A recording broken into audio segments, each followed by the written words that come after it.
Before we get into the story, leave a comment and let us know what city you're watching from. And don't forget to rate the story from 0 to 10 at the end. Enjoy the story. The Grand Meridian Hotel stood like a glass monument against the Los Angeles skyline, its 1,000 windows reflecting the twilight in shades of amber and rose. Inside, the annual tech industry gala was reaching its peak. Crystal glasses clinked, laughter echoed through marble corridors, and somewhere, a string quartet played something elegant and forgettable. Madison Cole stood near the champagne fountain, tugging at the hem of her cocktail dress, wondering for the 100th time why she'd agreed to come. She wasn't built for these events. Give her a spreadsheet or a software bug to fix, and she was fearless. But put her in heels and a room full of executives, and she felt like an imposter playing dress-up. "You look like you're planning an escape route," a voice said beside her. Madison turned to find her colleague, Jennifer, grinning with a glass of wine in each hand. She offered one to Madison. "Relax, it's just a party." Madison accepted the glass with a tight smile. Just a party. Right. Except her boyfriend, Tyler, was supposed to meet her here an hour ago, and he still hadn't shown up. No text. No call. Typical. Jennifer leaned in conspiratorially. "I heard Carter Hastings is here tonight." Madison's stomach did an unwelcome flip at the name. Carter Hastings, CEO of Hastings Technologies, her boss's boss's boss. The man whose cold, sharp gaze could slice through a quarterly report like a scalpel.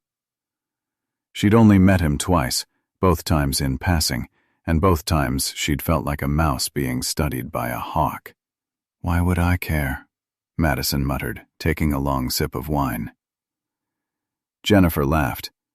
"Because every woman in this building cares.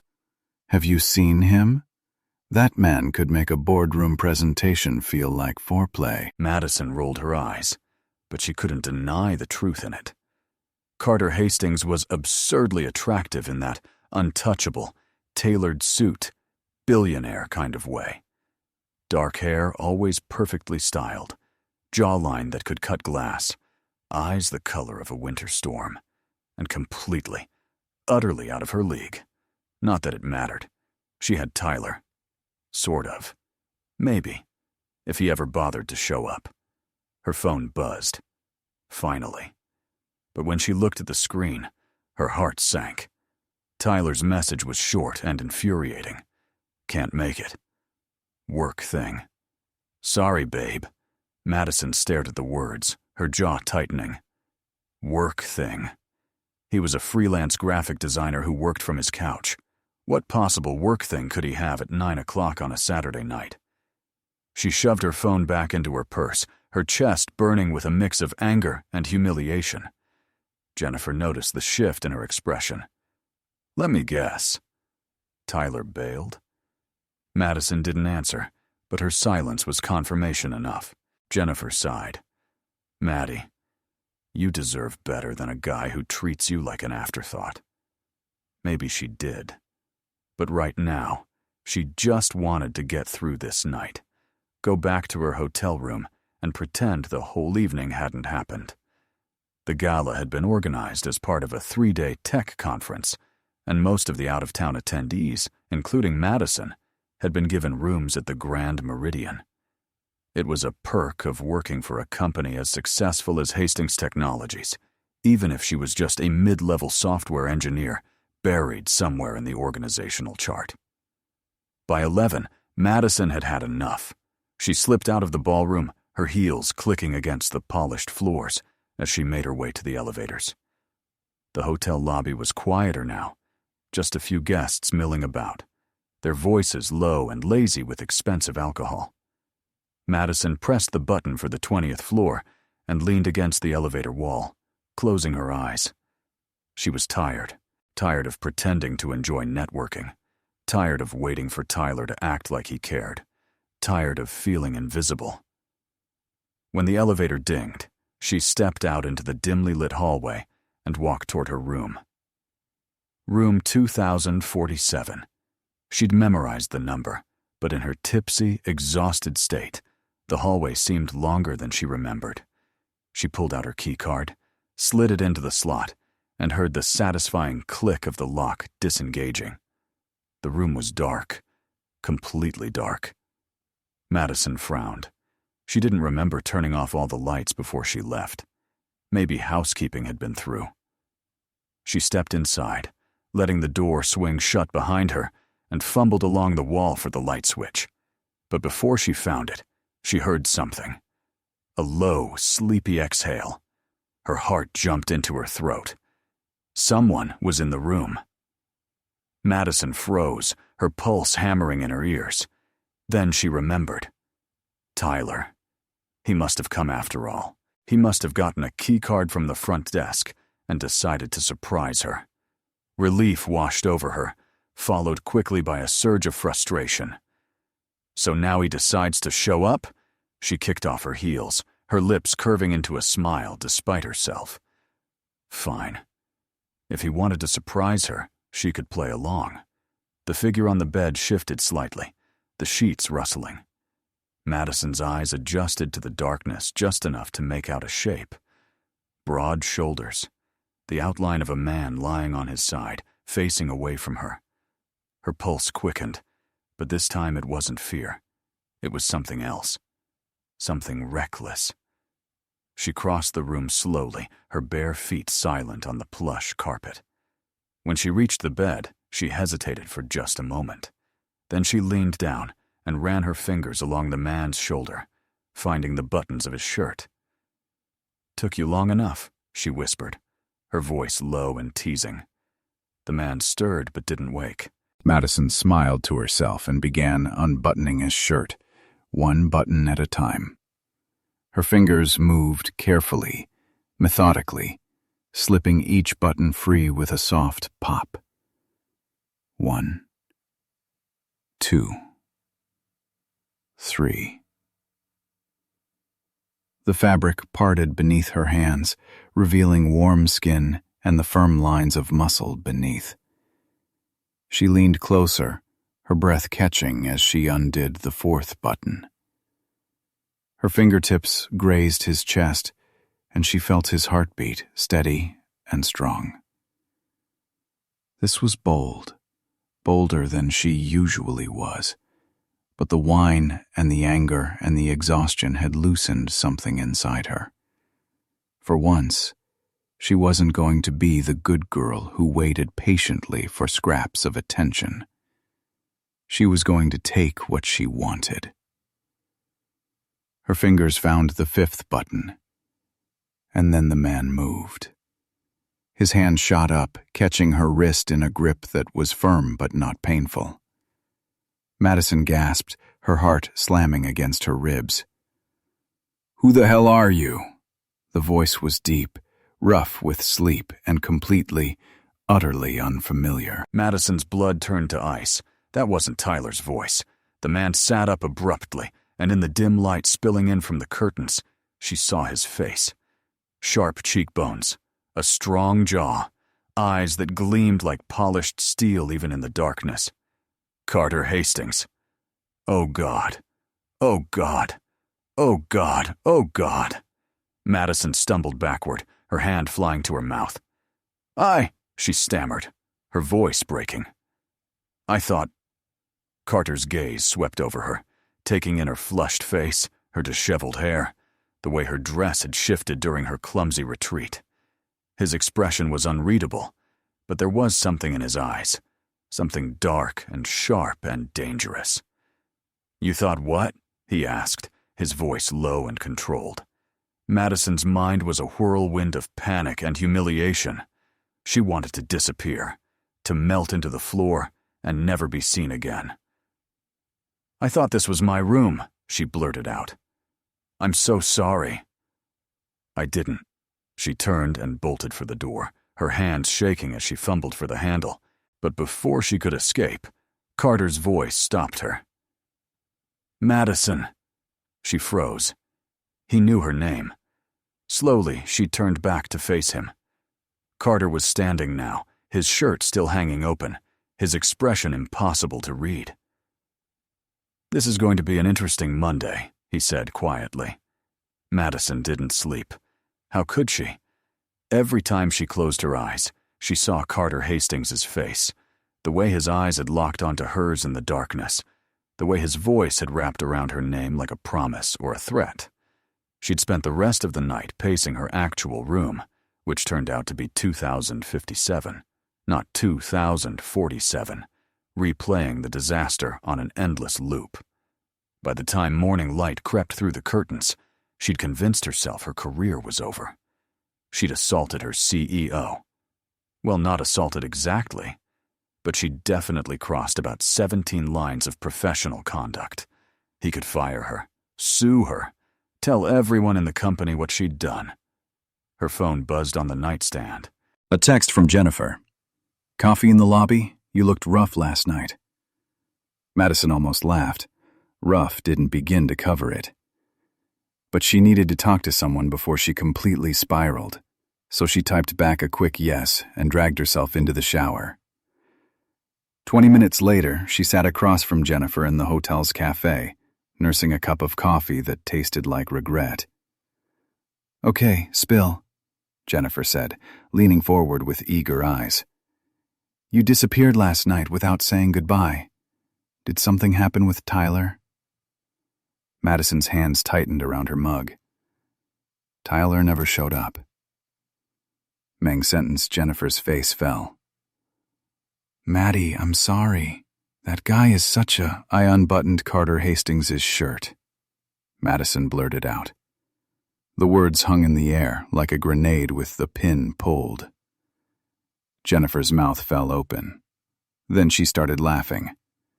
Not a polite chuckle, but a full, gasping, tears streaming down her face laugh that made other guests turn and stare. "It's not funny," Madison hissed, her cheeks burning. "Oh my God, it's hilarious," Jennifer wheezed, wiping her eyes. "How? Why? What?" Madison told her everything. The wrong room, the darkness, the moment of horrifying realization.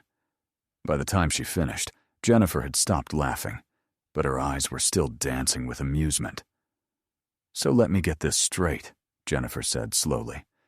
"You thought you were seducing your mediocre boyfriend, but instead, you accidentally felt up the hottest billionaire in California." "It wasn't funny," Madison repeated, but even she could hear how absurd it sounded. Jennifer leaned back in her chair, shaking her head in wonder. "What did he say?" "After you realized." Madison swallowed hard. "He said it was going to be an interesting Monday." The word sent a fresh wave of dread through her stomach. Monday. Tomorrow. She'd have to face him, work in the same building, breathe the same air. Maybe she could quit, move to another state, change her name. "You're spiraling," Jennifer said, reading her expression. "Stop. Maybe it won't be as bad as you think." Madison gave her a flat look. "I unbuttoned his shirt, Jen, in his hotel room, in the dark. He probably thinks I'm some kind of stalker." Jennifer considered this. "Or," she said slowly, a mischievous smile spreading across her face, "he thinks you're bold, confident, sexy." Madison choked on her coffee. "Are you insane?" There was nothing sexy about it. I was mortified. "But he wasn't," Jennifer pointed out. "You said he was calm." "Controlled. If he was really angry or uncomfortable, he would have said something right then. Instead, he just said it would be interesting." Madison wanted to argue, but she couldn't. Carter had been unsettlingly composed. No yelling, no outrage. Just that steady, unreadable gaze and those 5 quiet words. What did that mean? She spent the rest of Sunday in her room, avoiding the conference events and obsessively checking her work email for a termination notice. But nothing came. No email from HR. No formal reprimand. Just silence. By Monday morning, Madison felt like she was walking to her own execution.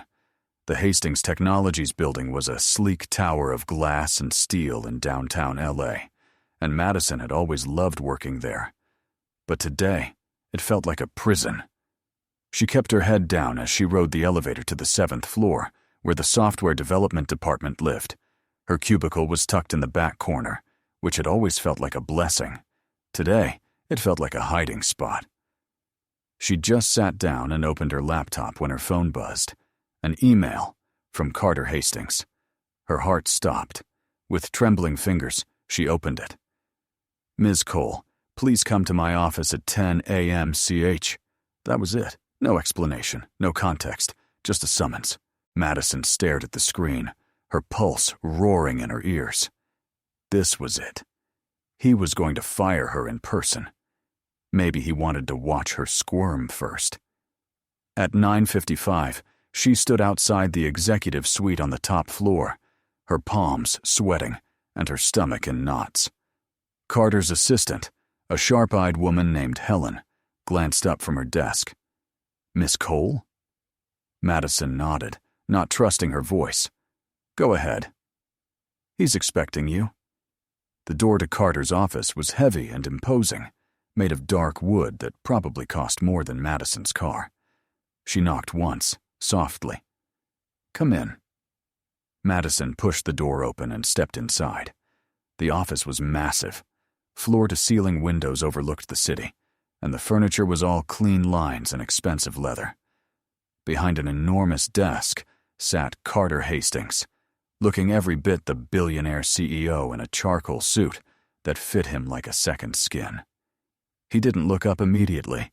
He was reading something on his computer screen, his expression focused. Madison stood awkwardly near the door, unsure whether to sit or speak or run. Finally, Carter glanced up. Their eyes met, and Madison felt the air leave her lungs. "Close the door," he said quietly. She did, her hands shaking. "Sit." She sat. Carter leaned back in his chair, studying her with that same unreadable expression from Saturday night. The silence stretched, thick and suffocating. "I owe you an apology," Madison finally blurted out. "What happened was completely inappropriate." You thought it was your room," Carter interrupted, his voice calm. "Yes, I know." Madison blinked. "You're not angry?" Carter tilted his head slightly, as if considering the question. "Should I be?" "I unbuttoned your shirt," Madison said, her voice rising slightly in disbelief. "Without permission.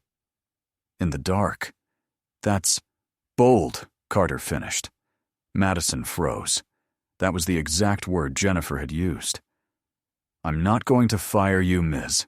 Cole," Carter continued, his tone still maddeningly even. "What happened was a mistake. An amusing one, but a mistake nonetheless. Amusing." He thought it was amusing. Madison didn't know whether to be relieved or insulted. "However," Carter said, and Madison's stomach dropped. "Here it comes. The real punishment.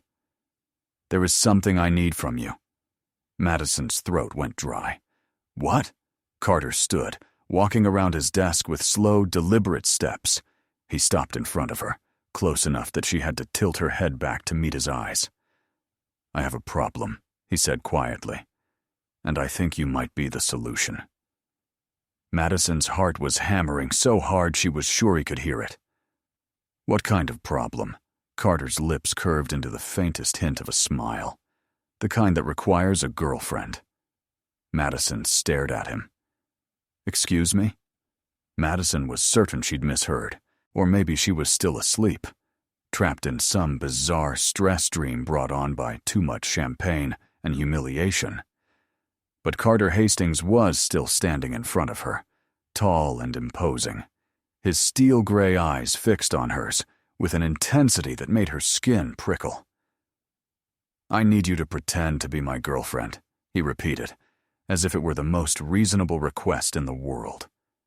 Madison's mouth opened and closed like a fish gasping for air. "I'm sorry, what?" Carter returned to his desk, settling into his chair with the easy confidence of a man who was used to getting exactly what he wanted. My board of directors has become increasingly concerned about my personal life, or rather, my lack of one. They seem to believe that a CEO in his early 30s should be settled, married, ideally, or at least seriously involved with someone. Madison's brain was struggling to keep up, and that's a problem because they're using it as ammunition, Carter said, his jaw tightening slightly. There's a faction on the board that wants to push me out. They think I'm too focused on work, too detached, too cold. They've been making noise about bringing in outside leadership, someone more personable, more relatable. He said the words with barely concealed contempt. Madison swallowed hard. I still don't understand what this has to do with me.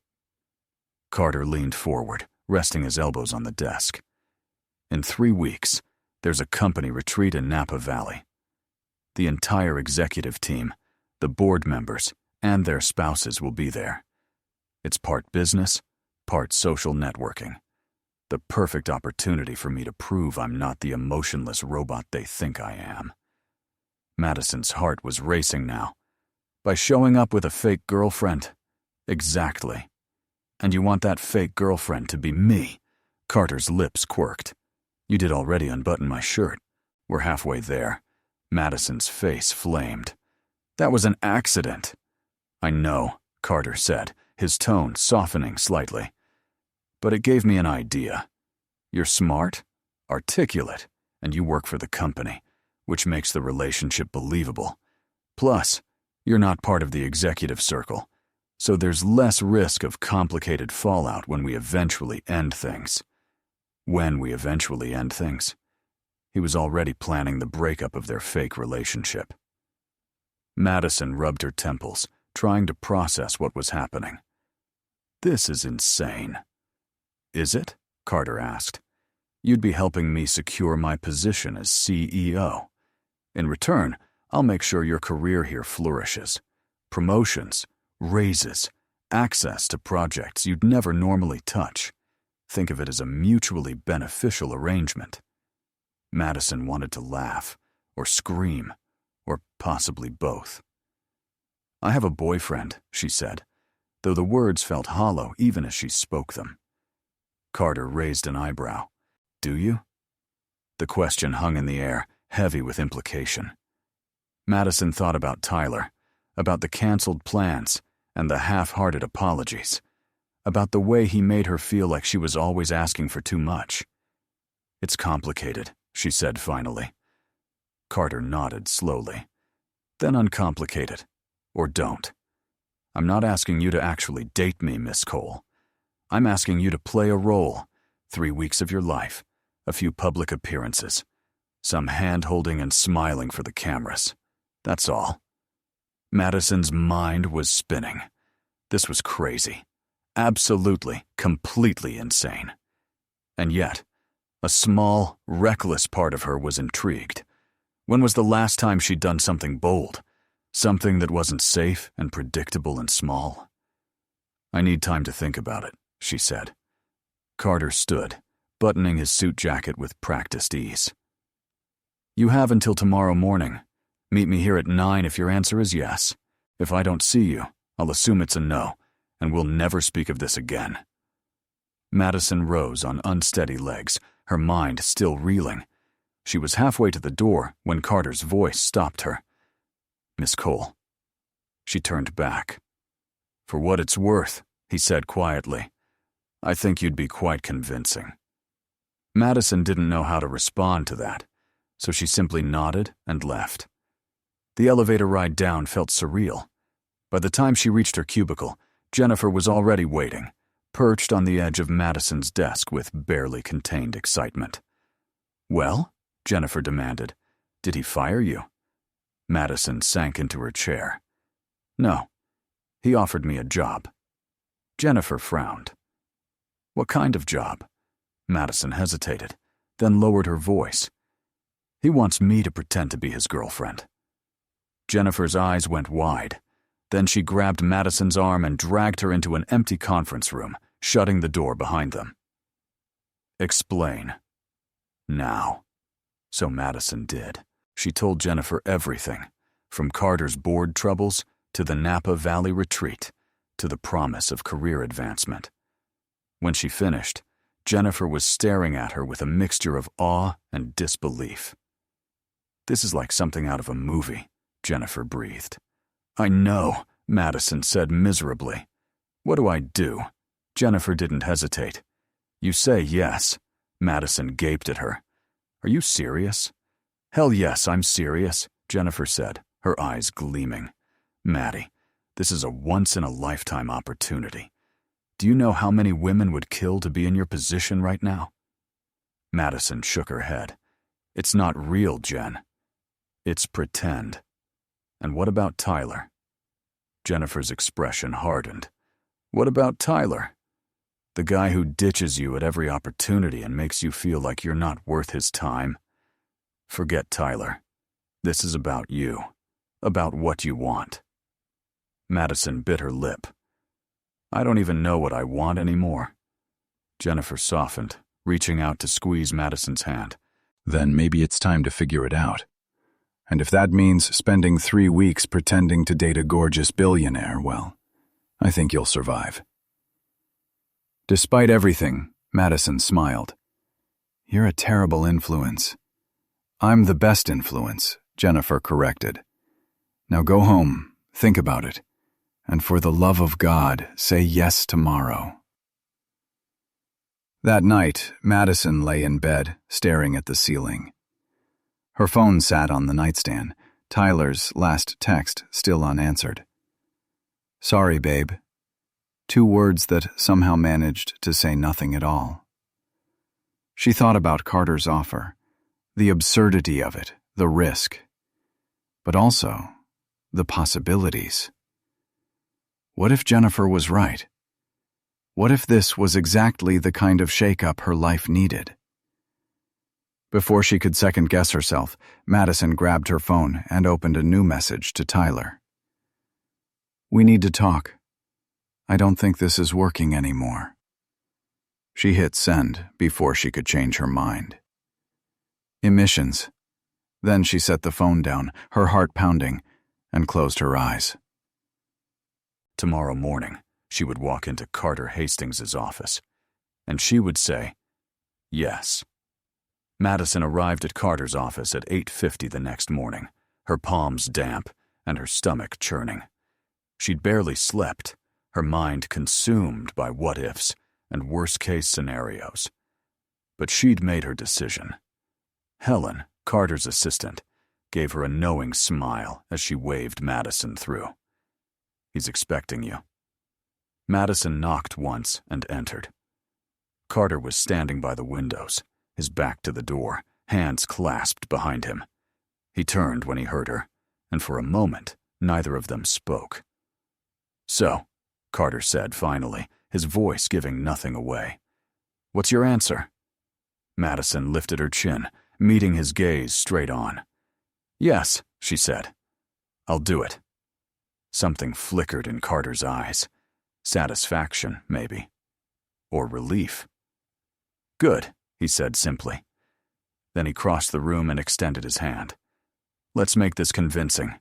Madison took his hand, and the moment their skin touched, a jolt of electricity shot up her arm.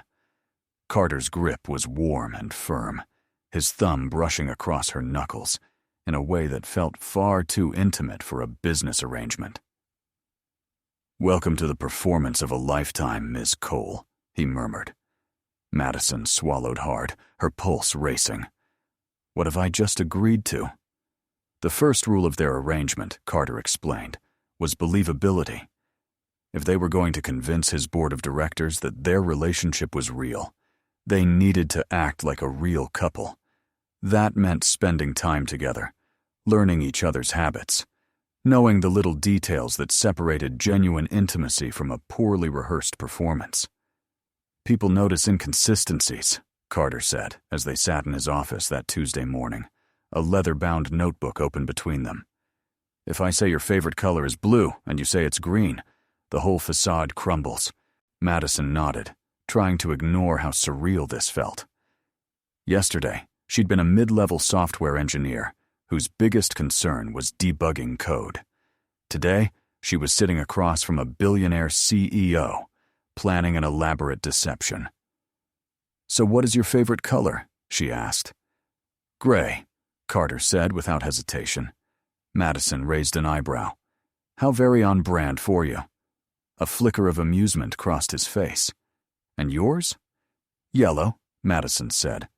"Like sunflowers." Carter made a note. "Favorite food?" "Thai. Specifically, pad cu. "Italian," Carter replied. "There's a place in Santa Monica I go to when I want privacy. Giovanni's. We should go there this week. Be seen together." Madison's heart skipped. "You mean like a date?" "Exactly like a date," Carter said. "We need to establish a timeline. How we met, how long we've been seeing each other, why we kept it quiet." Madison chewed her lip. "How did we meet?" Carter leaned back in his chair, studying her. "The gala?" Saturday night. You were standing alone by the champagne fountain, looking like you wanted to disappear. I approached you. We talked. There was a spark. The way he said it, calm and certain, made it sound almost real. Madison felt her cheeks warm. "And we've been secretly dating since then?" "For 3 months," Carter corrected. "We kept it quiet because of the professional complications. But now we've decided to go public. 3 months. That would place the start of their fictional relationship in early summer." Madison tried to imagine it. Meeting Carter at some company event, his hand on her back as he guided her through a crowd. Whispered conversations in empty hallways. It was disturbingly easy to picture. Over the next hour, they built their cover story, where they'd had their first kiss, outside the office building under the glow of the streetlights. What Carter had said that made Madison laugh. A dry observation about the absurdity of corporate jargon. How Madison had surprised him by beating him at chess during a quiet evening at his penthouse. "You played chess?" Carter asked, a note of genuine curiosity in his voice. Madison nodded. "My dad taught me. I'm not a master, but I'm decent." Carter's expression shifted, something almost like respect flickering in his eyes. "We'll have to play sometime. For real." The comment caught Madison off guard. For real. As if there would be moments between them that weren't part of the performance. Before she could respond, Carter's phone buzzed. He glanced at it, his jaw tightening. "The board chair," he said, "wants to have lunch today. This is exactly the kind of thing we need to manage carefully." Madison's stomach flipped. "Do you want me to come?" Carter's gaze sharpened. "Not yet. Too soon. But this weekend we're attending a charity auction together. Black tie. I'll have a dress sent to your apartment." Madison blinked. "You don't even know my size." "I'll find out," Carter said simply, as if it were the most natural thing in the world. And maybe, in his world, it was. By the time Madison left Carter's office, her head was spinning. She returned to her cubicle in a daze, barely registering the hum of the office around her. Jennifer appeared within minutes, eyes alight with curiosity. "Well? How did it go?" Madison glanced around to make sure no one was listening, then leaned in close. "He wants me to go to a charity auction with him." "This weekend." Jennifer's face split into a grin. "Oh my God, this is happening. This is actually happening." "I don't know if I can do this," Madison whispered. "I'm not good at lying." "What if someone sees through it?" Jennifer gripped her shoulders. "Maddie, listen to me. You're smart. You're capable. And most importantly, you're not actually lying about the important stuff. You're just playing a role. Actors do it all the time." Madison wanted to believe her, but as the week progressed, The reality of what she'd agreed to began to sink in. Carter texted her every day. Small things, mostly. Updates on the charity auction. Reminders to memorize their cover story. But there were other messages, too. Personal ones. How was your day? Did you eat lunch? You should try the coffee from the third-floor break room. It's better than the sludge on 7. Madison found herself smiling at her phone more than she cared to admit. And when Tyler finally called, 3 days after her breakup text, she felt nothing. No heartbreak, no regret, just relief. "I don't understand," Tyler said, his voice tinged with confusion. Things were fine. What changed? Madison thought about how to answer. Things hadn't been fine. They'd been stagnant, comfortable in the worst way. But she didn't say that. "I just need something different," she said. "I'm sorry." Tyler hung up without another word. Madison stared at her phone for a long moment, then set it aside. That chapter was over. On Friday afternoon, a package arrived at her apartment. Inside was a gown that made Madison's breath catch. Deep emerald silk that shimmered in the light, with a neckline that was elegant but daring. She held it up, marveling at the craftsmanship. The dress probably cost more than her rent. There was a note tucked inside. "Wear your hair down." C.H. Madison's pulse quickened. Carter had been thinking about how she would look, how she would wear her hair. The intimacy of it, even in the context of their arrangement, made her stomach flutter. Saturday evening came too quickly. A car arrived at her building at 6, sleek and black, and completely out of place in her modest neighborhood. The driver, a stoic man in his 50s, opened the door without a word. Madison slid into the back seat, her hands trembling slightly as she smoothed the emerald silk over her knees. 20 minutes later, the car pulled up in front of the venue. A historic mansion in Beverly Hills, its facade glowing under carefully placed lights. Madison's heart hammered as the driver opened her door, and there, waiting at the base of the steps, was Carter. He wore a tuxedo that fit him like a dream, his dark hair perfectly styled, his expression unreadable, as always. But when his eyes landed on Madison, something shifted. His gaze traveled slowly from her face to the gown and back again, and for the first time since she'd met him, Carter Hastings looked genuinely stunned. "You look." He stopped, seeming to struggle for words. "Incredible." Simmons felt her cheeks heat. "You clean up pretty well yourself." Carter offered his arm, and she took it, her fingers resting lightly on his sleeve. The fabric was soft and expensive, and beneath it she could feel the strength of his muscles. "Ready?" he murmured. Madison took a breath. "Ready." Together they climbed the steps and entered the glittering world of Los Angeles high society. The mansion's interior was breathtaking. Crystal chandeliers cast warm light over marble floors, and every surface seemed to gleam with wealth and history. Guests in tuxedos and gowns milled about, champagne flutes in hand, their laughter echoing off the high ceilings. Madison felt a flutter of nerves as heads turned toward them. She could see the curiosity in their eyes, the whispered questions. Who was the woman on Carter Hastings's arm? Carter seemed to sense her unease. His hand moved to the small of her back, a steadying presence. "Breathe," he murmured, his voice low enough that only she could hear. "You're doing perfectly." Madison glanced up at him, surprised by the gentleness in his tone. Their eyes met, and for a moment, the noise of the party faded away. There was something in his gaze, something warm and real and utterly disarming. "Mr. Hastings!" A booming voice shattered the moment. A portly man in his 60s approached, a broad smile on his face. I didn't expect to see you here tonight. And with a lovely companion, no less.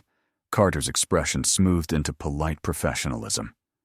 George, good to see you. This is Madison Cole. Madison, this is George Brennan. He sits on our board. Madison extended her hand, smiling warmly. It's a pleasure to meet you, Mr. Brennan. George's eyes twinkled as he shook her hand. The pleasure is mine, my dear. I must say, Carter, you've been keeping secrets. How long have you two been together? Carter's hand tightened slightly on Madison's back. A few months. We've been keeping things private. George chuckled. Well, the secret's out now. You make a striking couple. As George moved on, Madison exhaled slowly. That wasn't so bad, she whispered. Carter's lips quirked. That was the easy part. Wait until you meet Margaret Chen.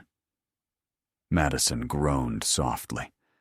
Margaret Chen was the vice chair of the board, and, according to office gossip, the ringleader of the faction trying to oust Carter. Wonderful, Madison muttered. Carter leaned down, his breath warm against her ear. Just stay close to me. I'll handle her. The intimacy of the gesture sent a shiver down Madison's spine. She nodded, not trusting her voice.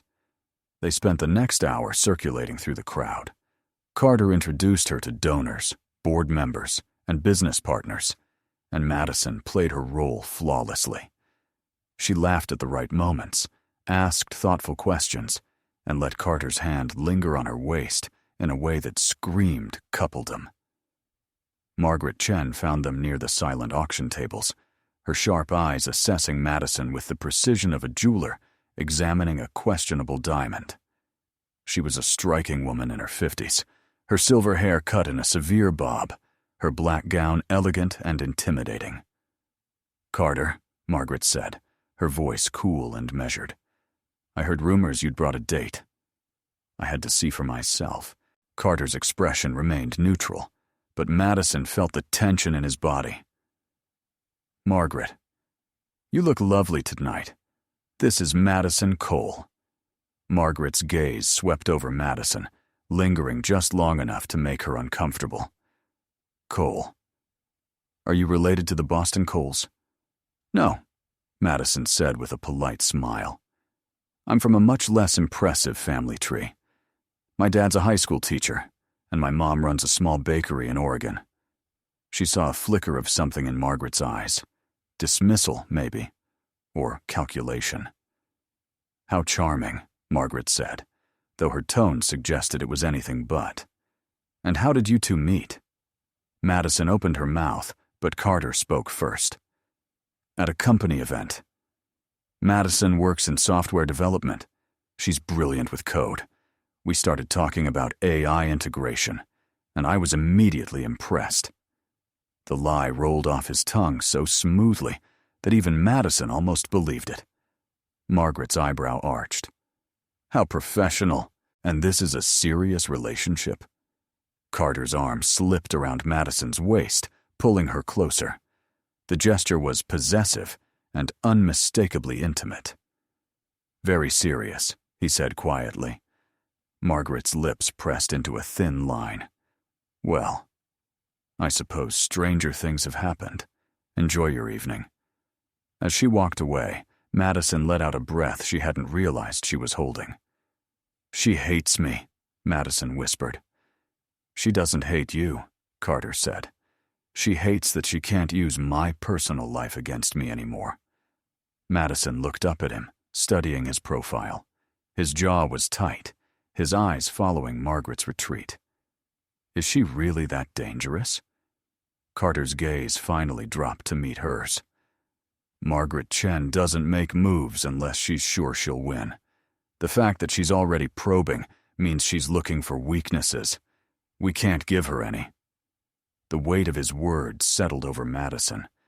This wasn't just a game. Carter's entire career, his company, was at stake. And she was his shield. The auction began shortly after, and they found seats near the back. The auctioneer's voice boomed through the room as paintings and jewelry and exotic vacation packages were presented, one by one. Madison tried to focus, but she was hyper-aware of Carter beside her. The warmth of his thigh pressed against hers, the subtle scent of his cologne, something woodsy and expensive. The way his fingers drummed absently on his knee, betraying a restlessness his face never showed. "Are you planning to bid on anything?" Madison asked softly. Carter glanced at her. "That depends. Do you see anything you like?" Madison scanned the room, then pointed to a small watercolor painting near the stage. It depicted a field of sunflowers under a brilliant sky, all yellows and golds and summer warmth. "That one's beautiful." Carter studied the painting for a moment, then raised his paddle. 5,000, the auctioneer called. "Do I hear 6? Someone across the room raised their paddle. Carter raised his again. 8,000. Madison's eyes widened. "Carter, you don't have to." 12,000, a new voice called. Carter didn't hesitate. 20,000. The room fell silent. The auctioneer's gavel came down. "Sold to the gentleman in the back for $20,000. Madison stared at him, stunned. "You just spent $20,000 on a painting." "I spent $20,000 on something you liked," Carter corrected. His gaze was steady, almost challenging. "Consider it an investment in our cover story. A boyfriend would buy his girlfriend something she admired. Madison's heart was doing strange things in her chest. That's a very expensive cover story." "Then we'd better make it convincing," Carter murmured. After the auction, they stepped outside onto the mansion's terrace. The night air was cool, carrying the scent of jasmine and chlorine from the nearby pool. String lights hung overhead, casting a soft glow over the stone patio. Madison leaned against the railing, gazing out at the manicured gardens below. "Thank you," she said quietly, "for the painting." That was unexpected. Carter stood beside her, close enough that their shoulders almost touched. "You're doing well tonight. Better than I anticipated." Madison glanced at him. "Did you think I'd embarrass you?" "No," Carter said, and there was a surprising honesty in his voice. "I thought you'd be nervous, but you're a natural."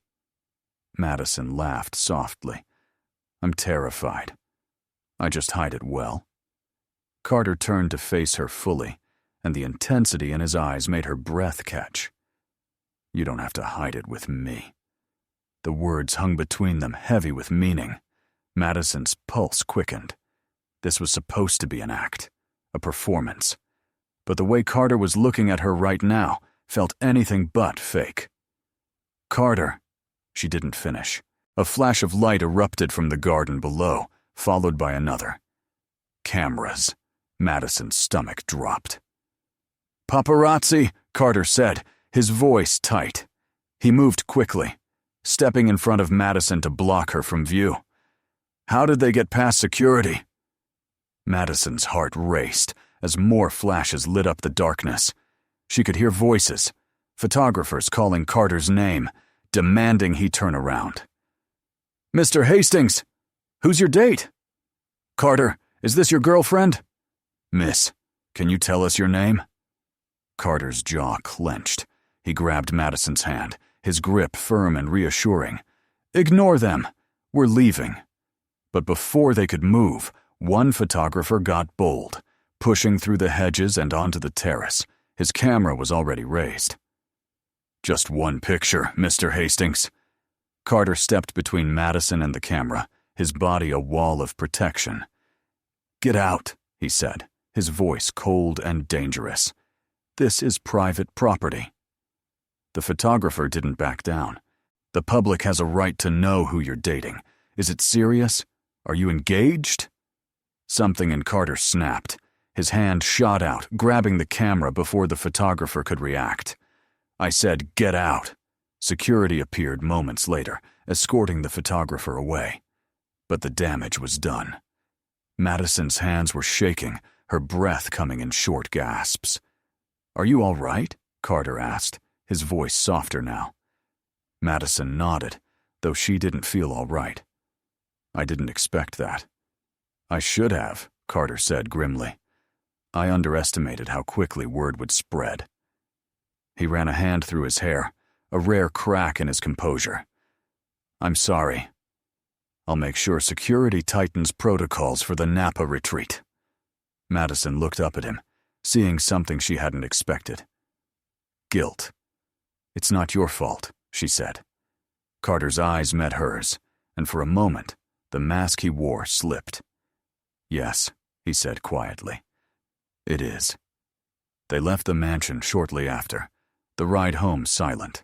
Madison stared out the window, her mind replaying the night, the auction, the terrace, the cameras. But more than that, she thought about the moments in between. The way Carter had protected her, the way he'd looked at her when he bought the painting, the way he'd said, "You don't have to hide it with me." By the time the car stopped in front of her building, Madison's emotions were a tangled mess. Carter walked her to the door, his hands in his pockets, his expression unreadable once more. "Get some rest," he said. "I'll call you tomorrow." Madison nodded, then hesitated. "Carter?" He turned back. "Tonight. Thank you. For everything." Carter studied her for a long moment, something unreadable flickering in his eyes. "You did well, Madison. Better than well." Then he leaned in, so close she could feel the warmth of him, and pressed a soft kiss to her forehead. "Good night," he murmured, and then he was gone, disappearing into the back of the car, leaving Madison standing in the doorway, with her heart racing and her mind spinning. Inside her apartment, she collapsed onto the couch, staring at the ceiling. This was supposed to be simple, a business arrangement, 3 weeks of pretending. But nothing about tonight had felt like pretending, and that terrified her. The next morning, Madison woke to her phone buzzing incessantly. She grabbed it, squinting at the screen. 53 text messages, 27 missed calls. And when she opened her social media, her stomach dropped. Photos, dozens of them, her and Carter at the auction, his hand on her back, the two of them on the terrace, his body shielding hers from the cameras, and the headlines. "Mystery woman captures heart of tech billionaire." Carter Hastings spotted with stunning date at Beverly Hills Gala. Who is she, inside the secret romance of LA's most eligible bachelor? Madison's hands trembled as she scrolled through the articles. Her name hadn't been released yet, but it was only a matter of time. Jennifer called within seconds. "Have you seen the news?" Madison groaned. "I'm looking at it now." "Maddie, you're famous. This is insane." "This is a nightmare," Madison corrected. Jennifer laughed. "Are you kidding? You look amazing in those photos. And the way Carter's looking at you." "It's fake," Madison interrupted. "We were acting." "If that's acting," Jennifer said slowly, "then he deserves an Oscar." By Monday, the office was buzzing. Madison could feel the stares as she walked through the lobby, whispers following her like shadows.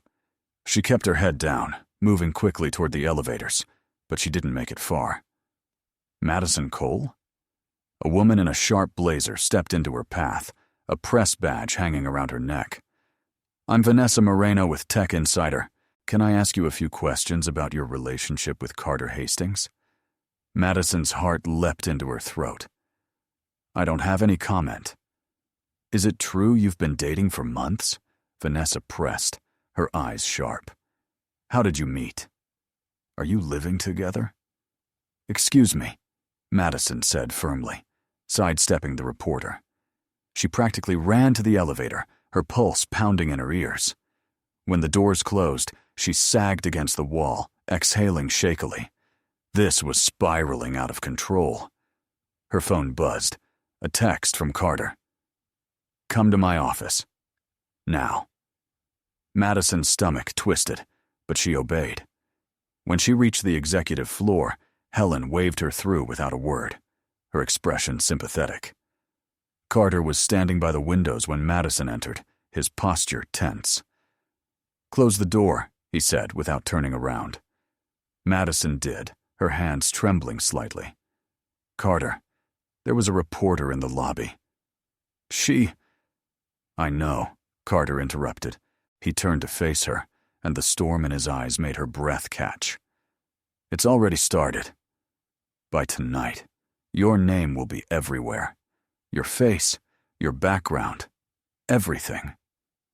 Madison felt the room tilt. "I didn't think it would be like this." "Neither did I," Carter admitted. He crossed the room, stopping in front of her.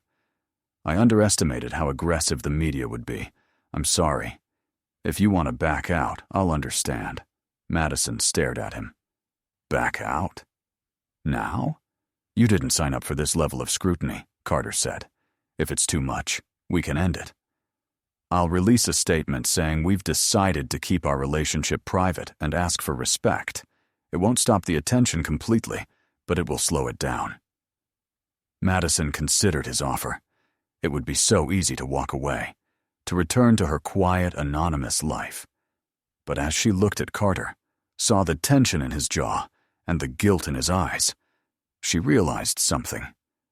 She didn't want to walk away. Not yet. "I'm not backing out," Madison said. Carter's expression shifted. "Are you sure?"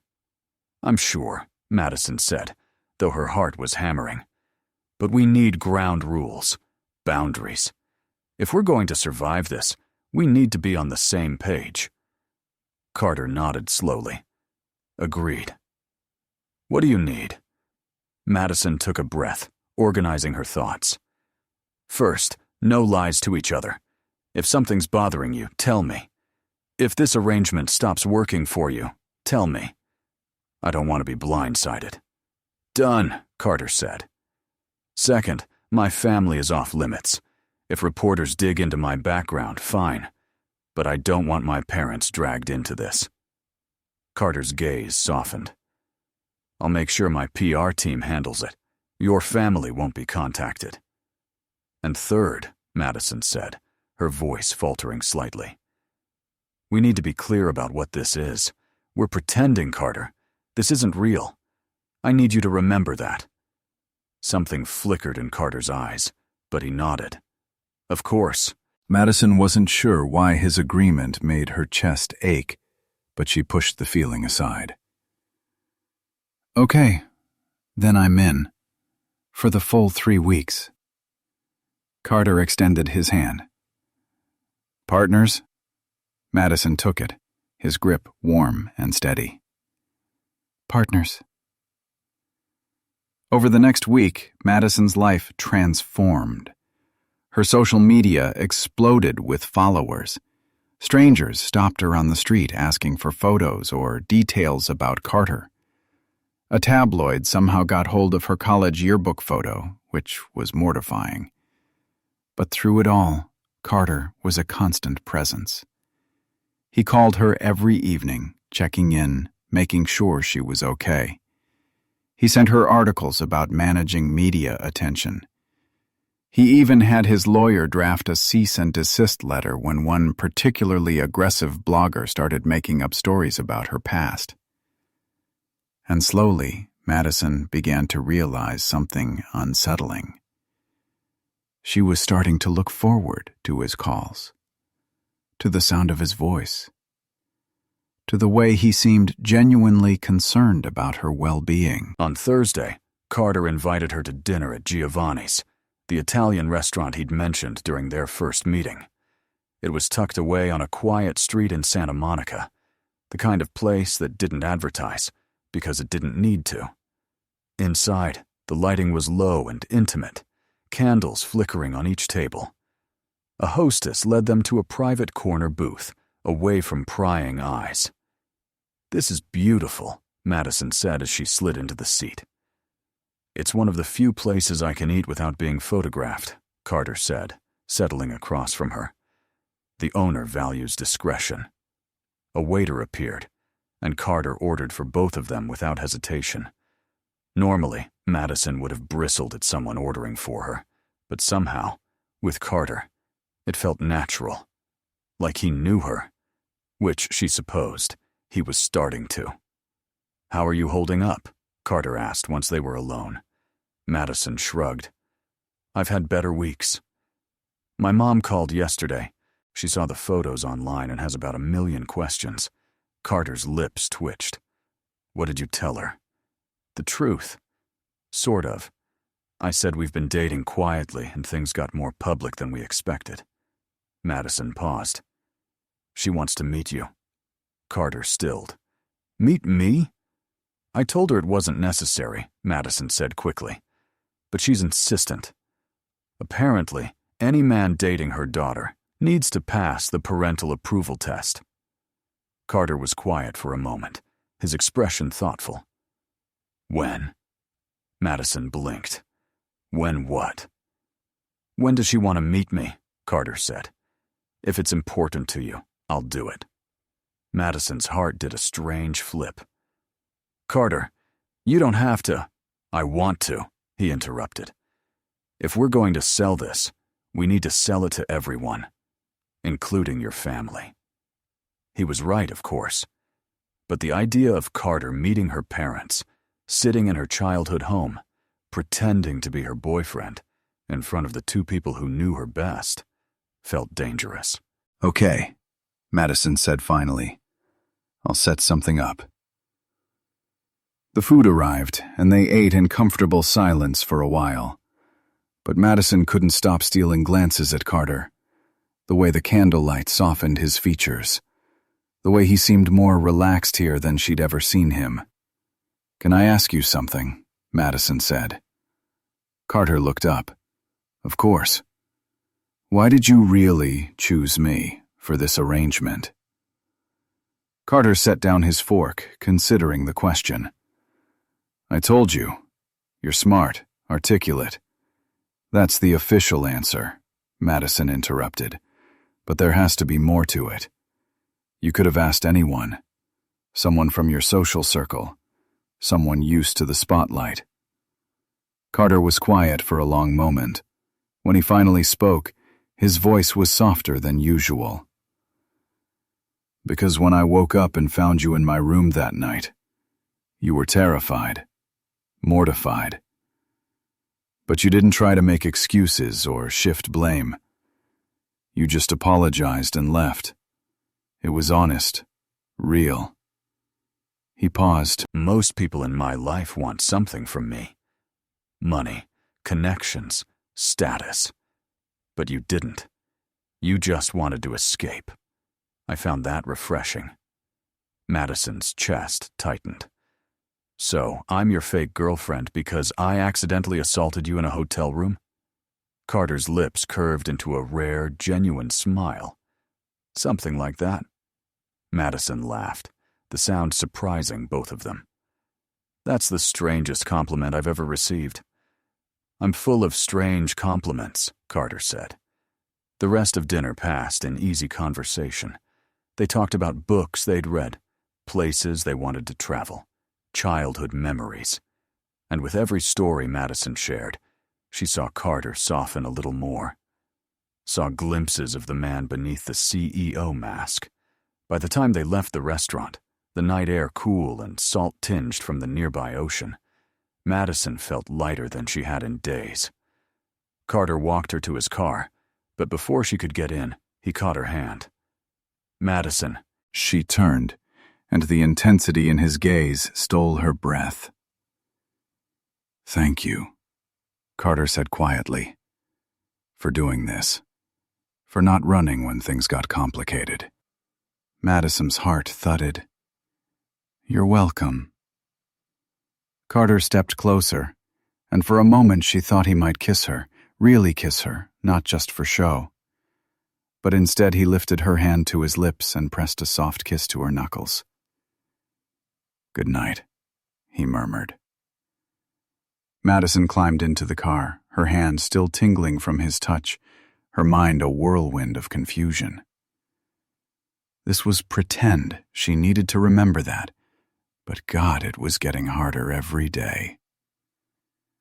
When she got home, Jennifer was waiting on her doorstep, a bottle of wine in hand. "Emergency best friend meeting," Jennifer announced. "You've been dodging my calls."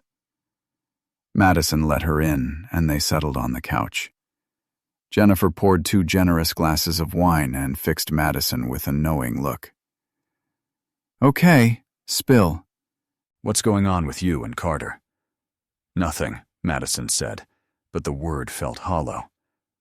"We're just following the plan." Jennifer snorted. "Maddie, I saw the photos from the auction. The way he was looking at you. That wasn't acting." Madison took a long sip of wine. "It has to be. This whole thing is fake, Jen. In 2 weeks it'll be over, and I'll go back to being nobody." "Do you want it to be over?" Jennifer asked gently. Madison opened her mouth to say yes, but the word wouldn't come. Because the truth was, she didn't know anymore. The lines were blurring. The pretending was starting to feel real, and she was terrified of what would happen when it all ended. "I don't know," Madison whispered. Jennifer reached over and squeezed her hand. "Then maybe it's time to figure it out." The following Saturday, Madison found herself in a car with Carter, driving north toward Napa Valley. The company retreat had arrived, and with it, the true test of their arrangement. The retreat was being held at an exclusive resort nestled in the hills, surrounded by vineyards and rolling green landscapes. It was breathtaking and intimidating. "Ready?" Carter asked as they pulled up to the entrance. Madison took a breath. "Ready." They stepped out of the car, and immediately heads turned. Executives and board members were gathered on the veranda, cocktails in hand, and Madison felt the weight of their stares. Carter's hand found the small of her back, a now familiar gesture of reassurance. "You've got this," he murmured. And together, they walked into the lion's den. The resort was stunning. Sprawling lawns, infinity pools overlooking vineyards, rooms that looked like they'd been pulled from a luxury magazine. Madison and Carter were given a suite, which made sense for appearances, but did nothing to calm Madison's nerves. The suite had 2 bedrooms, thankfully, but the shared living space felt intimate in a way that made her hyper-aware of Carter's presence. "I'll take the smaller room," Carter said, setting down his bag. Madison shook her head. "You're paying for this. Take whichever room you want." Carter gave her a look. "Madison, I'm not going to argue about bedroom sizes. Take the bigger room." She wanted to protest, but the firmness in his tone told her it was pointless. So she nodded and retreated to unpack, trying to ignore the strange domesticity of sharing a space with him. The first official event was a welcome dinner that evening. Madison changed into a navy dress, simple but elegant, and when she emerged from her room, she found Carter waiting. He'd changed into slacks and a crisp white shirt, the sleeves rolled up to his forearms. It should have been casual. Instead, he looked unfairly attractive. "Ready?" he asked. Madison nodded, and they headed down to the dining pavilion. The space was open air, strings of lights crisscrossing overhead, tables arranged in a U-shape. Board members and executives mingled, wine flowing freely. Margaret Chen was holding court near the center, her sharp gaze landing on Madison and Carter the moment they arrived. "Here we go," Carter murmured. They approached, and Margaret's smile was all teeth. "Carter." "Madison. How lovely to see you both. I trust your room is satisfactory." "It's perfect," Madison said warmly. "Thank you for organizing such a beautiful event." Margaret's eyes glittered. "Well, we do try. It's important for the team to bond outside the office. Speaking of which, I've arranged a little icebreaker for tomorrow morning. Trust exercises, team building. You'll both participate, of course." Carter's jaw tightened almost imperceptibly. Of course. Dinner was a carefully choreographed affair. Madison found herself seated between Carter and a board member named David Ortiz, who spent the entire meal asking probing questions about her relationship with Carter. "So, Madison," David said, swirling his wine. How does a software engineer end up dating the CEO? That's quite the leap. Madison smiled, keeping her tone light. I'd say it's less of a leap and more of a stumble. We met at a company event, started talking about AI integration, and realized we had more in common than we expected. David raised an eyebrow. AI integration. How romantic. M.S. Carter's hand found Madison's under the table, his fingers lacing through hers.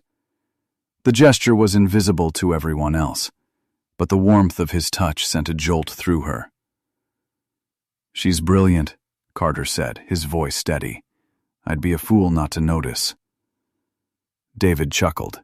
Well, you've certainly surprised us all, Carter. I don't think anyone expected you to settle down. I wouldn't call it settling, Carter said, his gaze sliding to Madison. I'd call it finding someone worth my time. Madison's breath caught. The way he was looking at her, the sincerity in his voice. It felt real. Too real. After dinner, there was a bonfire near the pool. Guests gathered around, drinks in hand, the fire casting flickering shadows across their faces. Madison stood close to Carter, his arm draped casually over her shoulders. To anyone watching, they looked like a couple completely at ease with each other. But inside, Madison was a mess. Every touch, every glance, every whispered word was chipping away at the walls she'd tried to build. Are you cold? Carter asked, noticing her shiver. A little, Madison admitted. Without a word, Carter shrugged off his jacket and draped it over her shoulders. The fabric was warm from his body, carrying the faint scent of his cologne. Madison pulled it closer, her heart aching. Thank you, she whispered. Carter's gaze lingered on her. Any time. Margaret appeared at that moment, her timing impeccable. How sweet, she said, her tone making it clear she thought it was anything but. You two are quite the picture. I have to admit, Carter, I didn't think you were capable of this level of affection. Carter's expression didn't change. People surprise you, Margaret, Margaret hummed. Indeed they do. I suppose we'll see how long the surprise lasts. She walked away, leaving a chill in her wake. Madison turned to Carter. She's testing us. She's always testing, Carter said. That's what she does. Madison bit her lip. What if we mess up? What if she sees through this? Carter's hand moved to her cheek, tilting her face up to meet his eyes. The gesture was so tender, so unexpected, that Madison's breath caught. We won't, he said quietly, because I trust you. And you trust me. That's all we need. Madison wanted to believe him. God, she wanted to believe him. That night, back in their suite, Madison couldn't sleep. She lay in bed, staring at the ceiling, replaying the day. Carter's hand in hers at dinner, the jacket draped over her shoulders, the way he'd touched her face by the fire. This was supposed to be pretend. But it didn't feel pretend anymore. A soft knock on her door made her sit up. Madison? Carter's voice was low. Are you awake? She got out of bed, opening the door to find Carter standing in the hallway, still dressed, his expression troubled. What's wrong? Madison asked. Carter hesitated. I couldn't sleep. I keep thinking about Margaret, about what she said. Madison stepped aside, letting him in. He sat on the edge of her bed, running a hand through his hair. She's going to keep pushing, Carter said, looking for cracks. And I don't want you to get hurt in the crossfire. Madison sat beside him. I knew what I was signing up for. Did you? Carter turned to her, his eyes searching hers. Because I'm not sure I did. Madison's heart pounded. What do you mean? Carter was quiet for a long moment. Then he said, I thought this would be simple. A business arrangement. But it's not simple, Madison. Not anymore. Madison's breath caught. "Carter!" He stood abruptly. "Forget I said anything? I should let you sleep." But before he could leave, Madison grabbed his hand. "Wait." Carter stopped, his back to her. "I feel it too," Madison whispered. "Whatever this is, it's not just pretend anymore. Not for me." Carter turned slowly, his eyes blazing. "Madison, if we cross this line—" "I know," she interrupted. "I know it's complicated. I know it's messy. But I can't keep pretending I don't feel something." Carter closed the distance between them in 2 strides. His hands framed her face, his touch achingly gentle.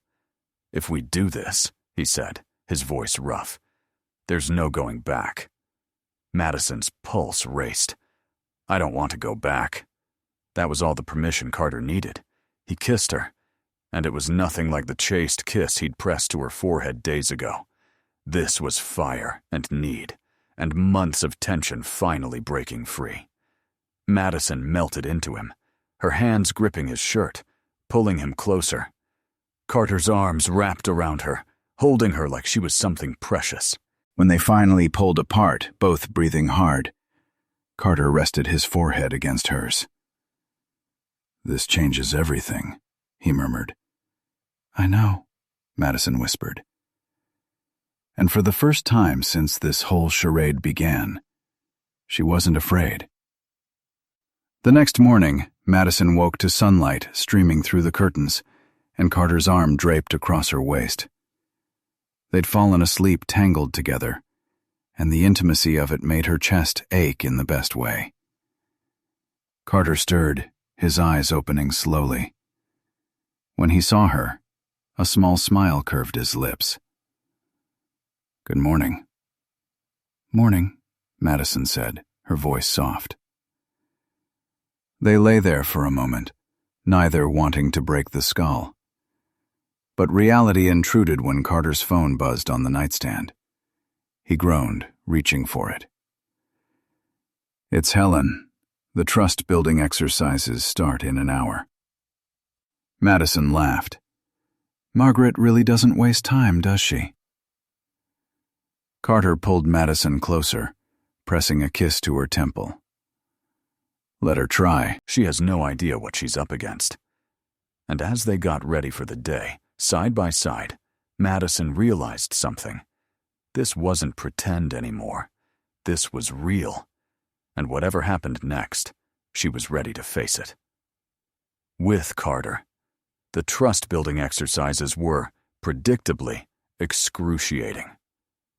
Margaret had organized a series of team challenges designed to test communication and cooperation, but Madison suspected the real goal was to watch people squirm. The first exercise involved blindfolding one partner while the other guided them through an obstacle course using only verbal instructions.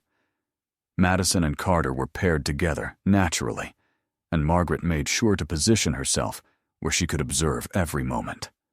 "Ready?" Carter asked, adjusting the blindfold over Madison's eyes. "As I'll ever be," Madison said, her world going dark. "I've got you." Carter's voice came from beside her, steady and sure. 3 steps forward, slowly.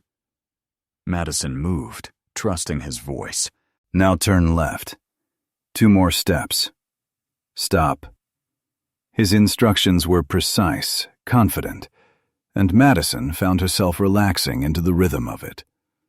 When they reached the end of the course, Carter removed the blindfold, and Madison blinked in the sudden brightness. "That was amazing," one of the board members said, clapping. "You two work together like you've been doing this for years." Margaret's smile was tight. "Impressive. Let's see how you do with the roles reversed." Time, Carter wore the blindfold, and Madison guided him. But halfway through, Margaret interrupted. "Let's make this more interesting," she said. "Everyone switch partners." Madison's stomach dropped. "What?" "Switch," Margaret repeated, We want to see how well everyone communicates, not just with their chosen partners. Carter's jaw tightened, but he nodded. Fine. Madison was reassigned to guide David Ortiz, while Carter was paired with a woman named Laura from marketing. Madison tried to focus on the exercise, but her attention kept drifting to Carter. Laura was laughing, her hand on his arm as she guided him through the course. It was innocent, professional, but something hot and uncomfortable twisted in Madison's chest. Jealousy. She was jealous. When the exercises finally ended, Madison found Carter near the refreshment table. "That was fun," she said, her tone flat. Carter raised an eyebrow. "Was it?"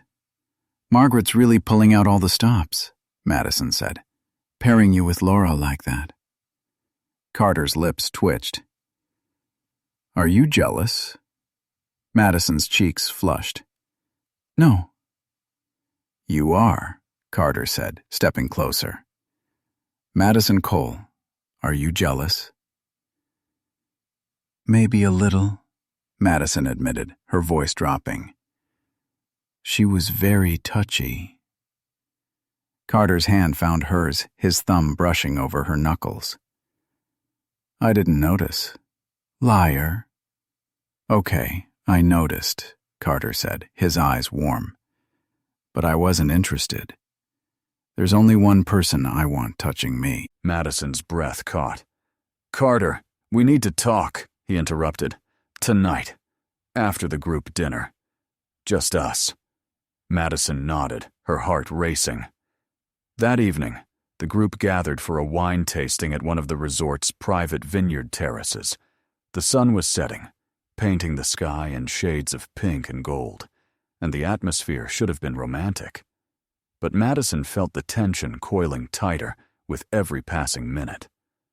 Margaret cornered her near the end of the evening, a glass of wine in hand.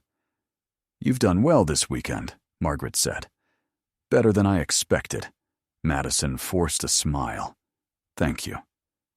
"But I have to ask," Margaret continued, her voice dropping. "Is this relationship real? Or is it a convenient fiction to improve Carter's image?" Madison's pulse spiked. "I don't know what you mean." Margaret's eyes were sharp. "I've been in this business a long time, Madison. I can spot a performance. And while you and Carter are convincing, there's something off. Something rehearsed." Franklin's mind raced. She needed to shut this down. Now. "You're wrong," Madison said, her voice steady. "What Carter and I have is real, and frankly, it's none of your business." Margaret's smile was cold. "Everything about Carter Hastings is my business. He's the CEO of a multi-billion-dollar company. His decisions affect thousands of people. If he's being manipulated or distracted, that's a problem." "I'm not manipulating him," Madison said, anger flaring. "I care about him, more than I expected to. And if that's inconvenient for you, I'm sorry, but it's the truth." Margaret studied her for a long moment. Then she nodded slowly. "We'll see." When Margaret walked away, Madison's hands were shaking. She found Carter on the terrace, staring out at the vineyards. "We need to leave," Madison said urgently. Carter turned. "What happened?" "Margaret," Madison said. "She knows, or she suspects. I tried to shut it down, but—" Carter took her hand. "Breathe. It's okay." "It's not okay," Madison said. "If she finds out this is fake, she'll destroy you." Carter pulled her close, his arms wrapping around her. "She won't, because it's not fake anymore, remember?"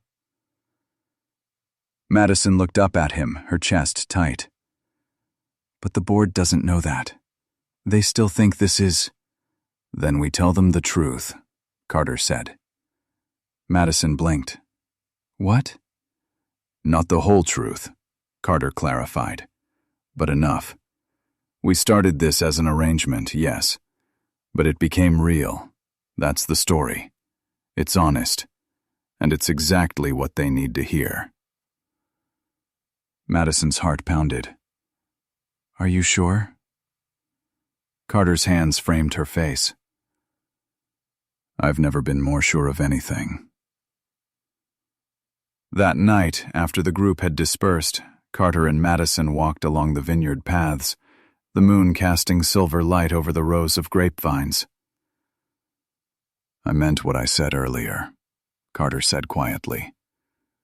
This stopped being pretend a long time ago. Madison's throat tightened. For me too. They stopped walking, standing face to face in the quiet darkness.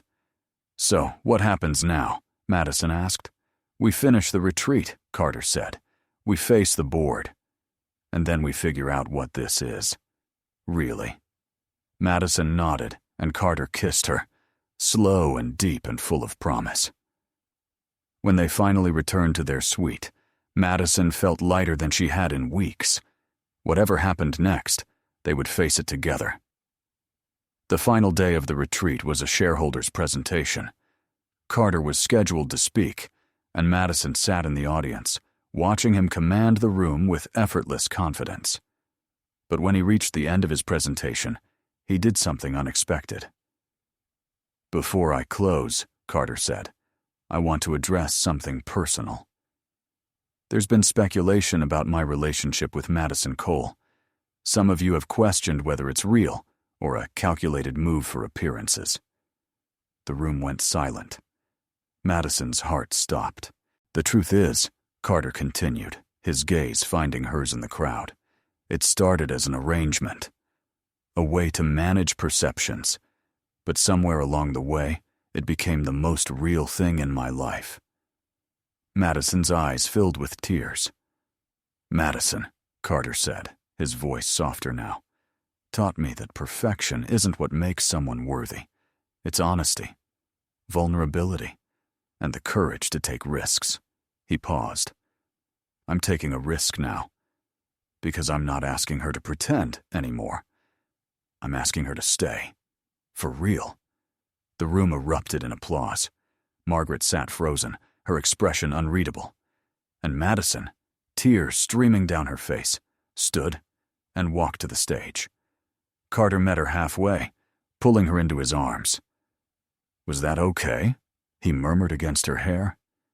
Madison laughed through her tears. That was perfect. And as they stood there, holding each other in front of the entire board, Madison realized something. This wasn't the end of their story. It was just the beginning. What did you think of their story? Share your thoughts in the comments on a scale from 0 to 10. What's your rating? Subscribe to the channel and turn on notifications to follow all our stories and check out more emotional stories by clicking on the end screen.